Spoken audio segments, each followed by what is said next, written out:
Bienvenidos a La salida es hacia adentro.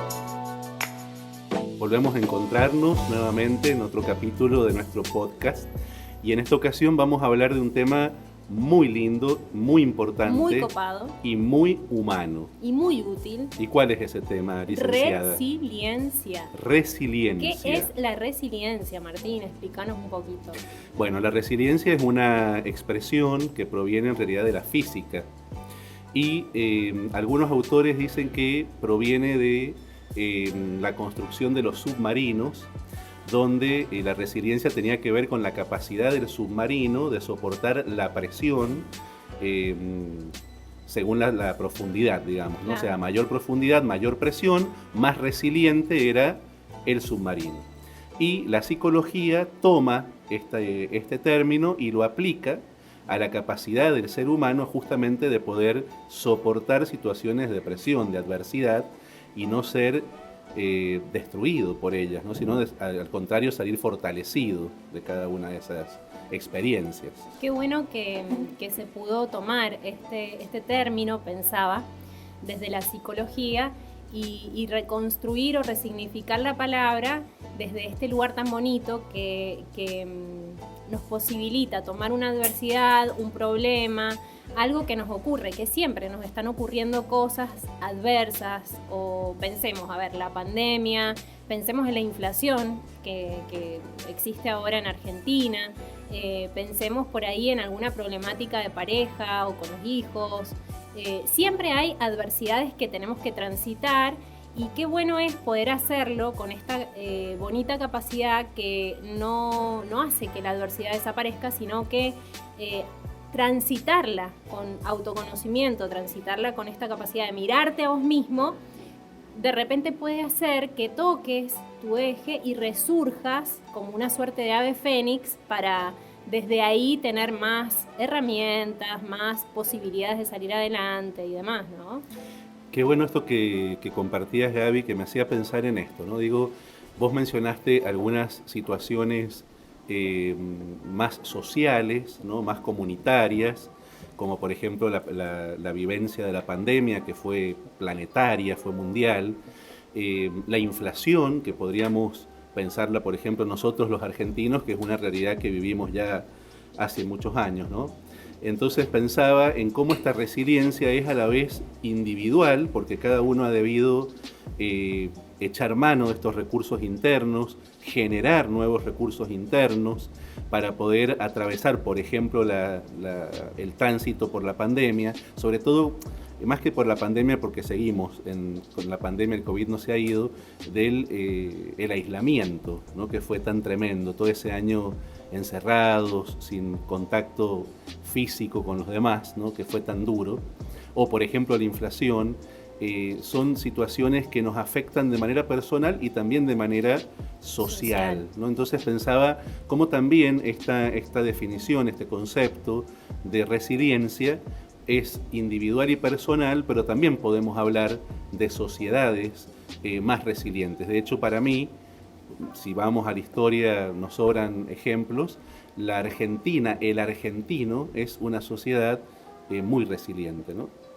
Sí, pensaba también en esta autora que amo, Patricia Faur, y ella habla en uno de sus libros de la pareja o el matrimonio resiliente, ¿no? También como esta suerte de tejer la resiliencia con el otro y desde una construcción que te permite muchas veces solventar o transitar estas crisis de una forma donde la pareja, por ejemplo, no se destruye o donde la persona no se destruye, porque, a ver, la resiliencia no es no sufrir o no sentir por ahí el dolor o no ser consciente de la adversidad, sino que te permite justamente ser consciente, abrazar ese dolor, abrazar esa tristeza, esa partida, ese duelo, esa situación difícil, pero al abrazarlo vos también estás pudiendo conectar con cuáles son tus recursos internos y externos que te ayudan a salir adelante, a salir a flote, ¿no? Como esta suerte de presión que ejercía el mar en este submarino y cómo este submarino luego resurge, ¿no? Entonces, bueno, está bueno el concepto. Qué excelente, Gaby. Vos sabés que nombrás a Patricia Faur, no sé si es Faur o Faur. Bueno, Yo le digo Faur. bueno, Pero entonces bueno. y yo le digo Faur, no importa. Eh, Hoy justamente estuve buscando un libro de ella en mi biblioteca que me lo pidió mi hermana, que se llama Prisioneros del Pasado. No sé si has tenido oportunidad de leerlo. Un libro maravilloso que habla sobre todo de las vivencias y las experiencias de la infancia, ¿no? Y el subtítulo del libro me parece muy revelador respecto de este tema que estamos tocando hoy, ¿no? El subtítulo del libro es las heridas de la infancia no son un destino, ¿no? Es decir, esta, esta realidad que es la vivencia del dolor, de la injusticia, del abandono, de la exclusión, no sé, tantas situaciones duras, ¿no?, que podemos haber vivido nosotros o cualquiera de aquellos que nos están escuchando en este momento, no tienen por qué determinar nuestra vida, ¿no? Seguramente de algún modo la van a condicionar, ojalá cada vez menos, a medida que podamos hacerlas conscientes y utilizar los recursos necesarios, como ya lo hemos dicho en otros capítulos, el acceder, por ejemplo, a una psicoterapia, ¿no? Pero observaba en este subtítulo, y me gustaría tu opinión al respecto, que también, o al menos así lo leí yo, ¿no?, entre líneas, ¿no?, hay como una elección personal. O sea, en esto las heridas de la infancia no son un destino, leo está en vos elegir si te vas a dejar manejar por esta situación, por estas emociones negativas que se movilizan, ¿no es cierto?, a partir de esta vivencia, o vas a buscar recursos, vas a buscar resurgir, vas a buscar recomenzar, vas a perdonar, no sé, el medio que sea. Me encantaría saber qué pensás de eso. Pienso que tiene muchísimo que ver el contexto donde vos, no sé, te formaste, naciste, el contexto que te acompañó a edificarte y a formarte, ¿no? No te determina, por supuesto, pero ayuda un montón y por ahí un referente y un gran libro que podemos recomendar acerca de la resiliencia en este tema es como Boris Cyrulnik, que habla de los patitos feos, así se llama el libro, y él te habla de los tutores de resiliencia, ¿no? ¿Qué pasa cuando la persona no tuvo el mejor contexto en su infancia que le puede otorgar aquellos recursos para hacer frente a la tristeza, al dolor, al enojo? Bueno, ¿cómo hace esa persona? Bueno, generalmente en la vida de una persona siempre hay un otro, ¿no? Este otro puede ser, y por eso la importancia de la educación emocional en los colegios y en las instituciones, porque este otro puede ser tu maestro de primaria, tu maestra de primaria, el profe de música, el profe de gimnasia, la profe de matemáticas, que te dijo 2 palabras o 3 palabras, o aquel vecino que estuvo atento a tu realidad y de repente te pudo brindar ayuda en el momento adecuado, ¿no? Entonces, ¿cómo se vuelve tan importante la figura del otro en esta construcción interna que nos hace buscar los recursos internos para poder hacer frente a todas las problemáticas que vamos teniendo? Sin un otro no podemos crecer. Sin un otro no hay una mirada que te permita construirte y te permita validarte. Generalmente cuando uno se define desde la palabra quién soy, va nombrando cosas que el otro le va diciendo en la vida, ¿no? Y si te decís irritable es porque alguien te dijo, che, qué idiota sos, por favor, o cómo contestás así, o si te dijeron sos re simpática, bueno, te vas a ir definiendo desde esas cualidades que el otro te va proporcionando, pero somos en relación, el ser humano es un ser relacional, entonces en la medida en que vamos pudiendo tomar contacto con esas relaciones significativas, si tu contexto por ahí primario, tu familia no te brindó tantas herramientas porque no tuvo posibilidad, porque de repente pasaron cosas y no pudieron estar o lo que sea, bueno, hay siempre un otro. ¿Cuál es ese otro que significó tu vida de manera diferente, ¿no? Y también estar atentos para aquellos que la están pasando mal y que vos puedes ser ese otro en la vida de esas otras personas, ¿no?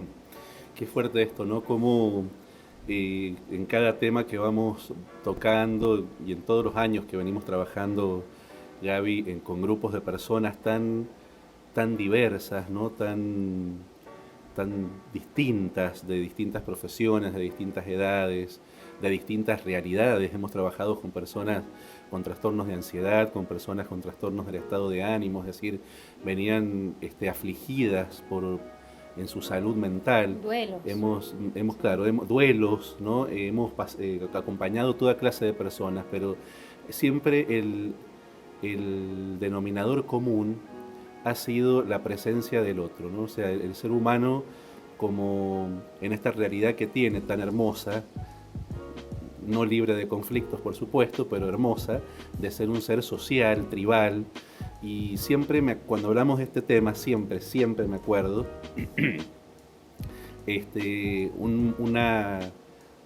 no sé, fue como una iluminación, voy a decirlo así, no sé qué palabra utilizar.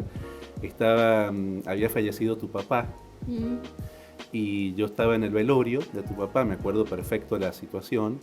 Yo estaba sentado en un costado y vos estabas parada con tus hermanos y tu mamá en una puertita que había allí, y venía llegando la gente y vos estabas ahí muy entera, aparentemente, ¿no? Pero en cuanto llegaba un otro y te abrazaba, ¿no?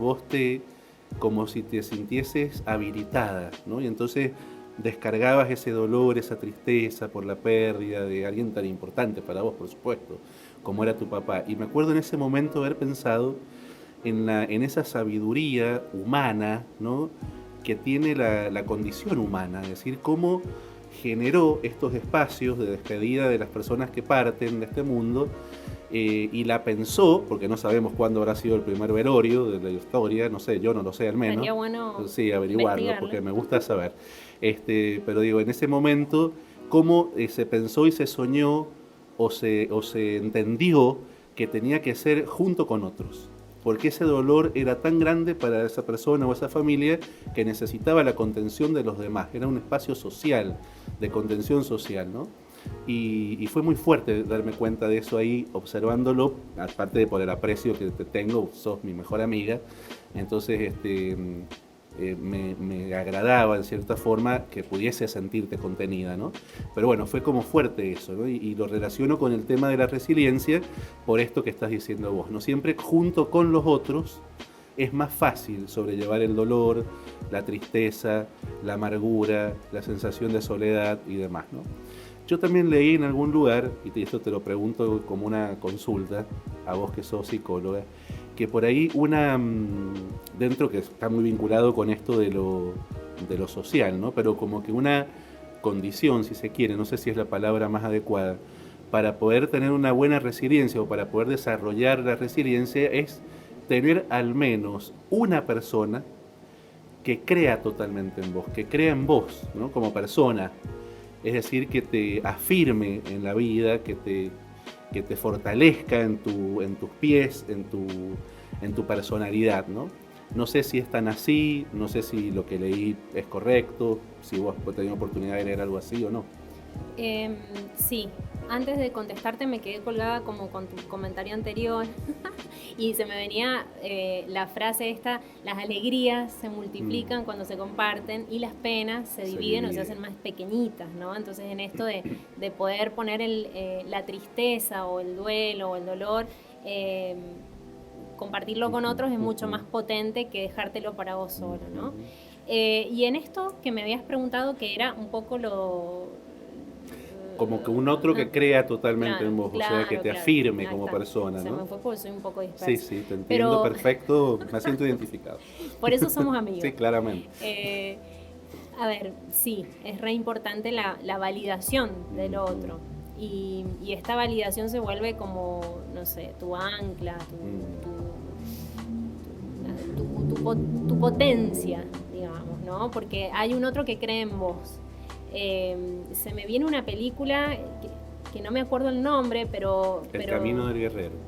El Camino del Guerrero puede ser un buen ejemplo. Yo te lo dije para que te rieras.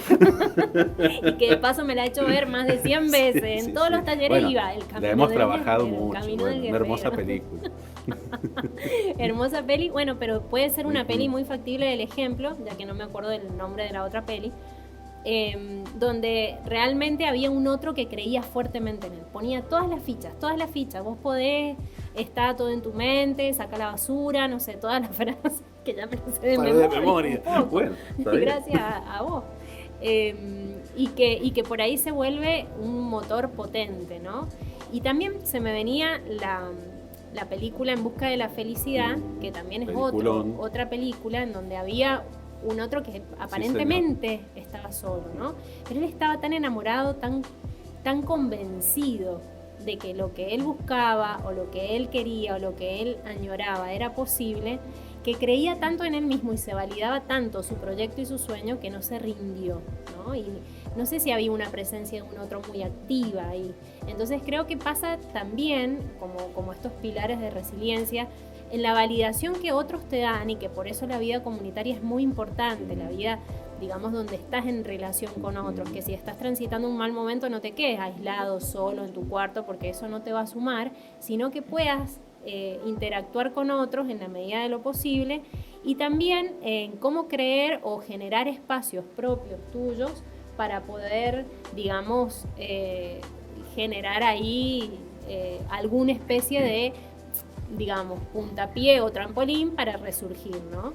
Y otro de los pilares que no quiero dejar de mencionar es el sentido del humor. ¿Cómo tomas las cosas? ¿Cómo por ahí te tomas la realidad, ¿no?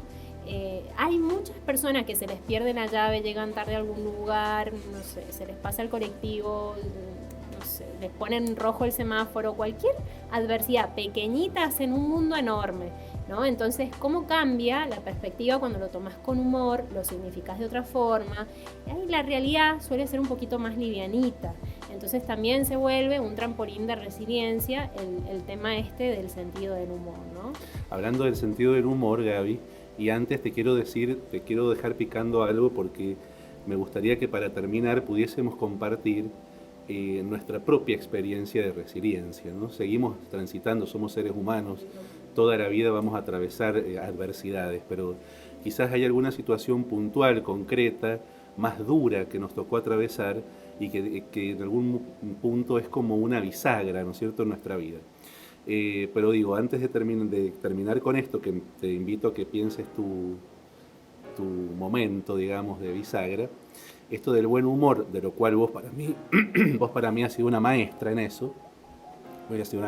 Yo cuando la conocí a Gaby, le cuento a nuestros oyentes, era una persona, bueno, sigo siendo un poquito, pero menos, muy estructurada, muy rígido, muy obsesivo, entonces me ponía de muy mal humor no cumplir con lo que habíamos planificado, con lo agendado, con los horarios, y bueno, y trabajar con Gaby, yo siempre uso esta expresión que para mí es la más adecuada, me fue sanando mi persona, ¿no?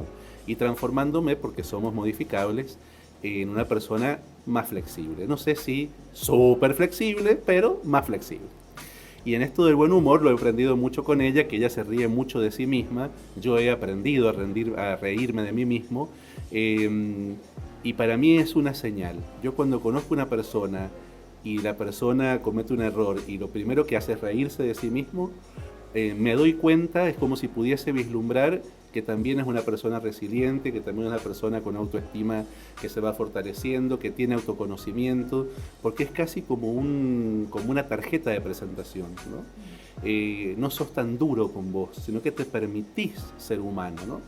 Bueno, eso con respecto al buen humor. Y me gustaría compartir para todos los que nos escuchan mi experiencia de resiliencia, muy brevemente. A los 18 años tuve depresión, una depresión mayor, con intento de suicidio, y quiero comentarlo porque sé que es una realidad muy actual. Leía el otro día con preocupación que la ONU dice que hay 350 millones de personas con depresión en el mundo. O sea, es una locura. 350 millones de personas es una locura. Son países y países enteros, si los juntáramos en países, ¿no? Y esta sensación de vacío y esta idea de acabar con la propia vida, sé que es un pensamiento que viene muchas veces a las personas que tienen algún tipo de trastorno del estado de ánimo, como la depresión. Bueno, yo tuve que atravesar esta depresión, fue un momento difícil, fue un momento duro, sentía mucha oscuridad, mucho vacío, muchísima soledad, muchísima soledad, y a través de diferentes recursos, donde por supuesto estaban incluidos, no en el primer momento, el recurso fue la espiritualidad, lo tengo que decir también, pero luego se agregó también la psicoterapia, se agregó la medicación, es decir, la medicina, y gracias a eso pude trascender, digamos, traspasar esta situación tan dura. Debo decir que a mis casi 47 años no he vuelto a experimentar semejante sensación de amargura, de vacío, de depresión. Tiendo a la melancolía por mi personalidad, pero nunca me he dejado ya arrastrar por estas emociones hasta ese extremo, ¿no? Porque bueno, he podido primero rodearme de gente maravillosa que me trae alegría, que me trae vida, me trae dinamismo, que me empuja a hacer lo que amo, como mi familia, mis amigos, la Gaby, que es parte de mis amigos. Pero bueno, compartir esta experiencia como un es posible, ¿no? Y como un somos modificables. Precioso. Así que bueno, compartirlo. ¿Y tu experiencia, amiga querida? Agradecido de escuchar tantas veces esa historia y cómo cada vez que la contás conmueve, y realmente es como decir un antes y un después, ¿no? Un antes y un después. Yo no te conocí antes, pero el después es maravilloso. Bueno, la historia, yo tengo varios capítulos, como episodios de podcast, los podríamos... Capítulos de resiliencia de Gabriela. Uno de ellos, sin duda, es cuando mi papá fallece, pero al poquito tiempo, que bueno, citando a Nelly Astelli, sería la herida remachada, fallece mi ahijada, Jimena, que ella se suicida también. Entonces fue una muerte inesperada, una muerte disruptiva, y siempre... Yo sí tengo que ponerme a pensar en un antes y un después en mi vida. Siento que en ese momento hubo un antes y un después, ¿no? Y yo creo que ella me enseñó y me trajo esta posibilidad de estar presente, de saber que el último segundo que vos podés estar con alguien puede ser el último. Y realmente creo que no me quedé con mucho para decirle. Creo que le pude decir todo lo que necesitaba decirle en su momento, ofrecer todo lo que era posible ofrecer en ese momento con lo que yo sabía y demás, darle ese abrazo y demás, pero siento que me enseñó esto, ¿no? De wow, este puede ser el último momento que yo estoy acá hablando, o estoy acá con vos, o estoy acá compartiendo, o estoy con mi hija, o estoy con mi mamá, y siempre puede ser tu último abrazo. Entonces, esa posibilidad me la dio Jimena, sin duda. Y fue un momento de dolor horrible. Por primera vez en la vida tuve que medicarme. Por primera vez en la vida no podía dormir y temblaba de noche. Fue durísimo para toda la familia, porque somos una familia muy unida. A la negrita la amamos con todo nuestro corazón y no nos esperamos este cimbronazo, ¿no? Entonces creo que nadie se lo espera. Pero sí podría decir que se tejió una suerte de resiliencia familiar y una resiliencia también interna mía, que me permitió esta herramienta, ¿no? Este recurso de valorar el momento presente como un regalo maravilloso que no quisiera dejar pasar nunca, ¿sí? A veces me cuesta porque, bueno, la mente tiene este movimiento pendular al pasado y al futuro, pero cuando soy consciente me traigo y digo, hey, acá estoy aquí y ahora. Aprovechemos que puede ser el último segundo, ¿no? Y como el último segundo de este podcast, que ya se está terminando, vamos a ir despidiéndonos y invitarlos y esperando también que esta charla les haya sumado en algo, que les haya servido, y también invitarlos, si es posible, a dejarnos algunos comentarios en el Instagram, en Facebook, en YouTube, donde estamos, para que nos puedan sugerir algunas temáticas, no sé, algunas dudas, plantearnos preguntas. Estaría muy bueno, para así podemos hacerlo un poquito más interactivo. Así que muchas gracias por estar ahí del otro lado. Antes de despedirme, quiero agradecerte tu compartir, la generosidad, ¿no?, de tu historia sagrada. Y agradecerles a Rolly y a Cami, que nos están acompañando desde la producción. Son dos genios, muy genios, porque, bueno, personalmente, ya lo dije, ya no hace falta que lo digan todos los capítulos, pero lo voy a decir igual. Esto no es para mí un espacio conocido, entonces no me siento incómodo, me siento muy contento. Un poquito más cómodo que el primero. Sí, y un poquito más cómodo que cuando empezamos. Así que bueno, agradecidos totalmente con ellos por este acompañamiento y todas sus sugerencias y demás. Ha sido un placer compartir con ustedes este podcast de este programa que hemos dado en llamar La salida es Hacia Adentro.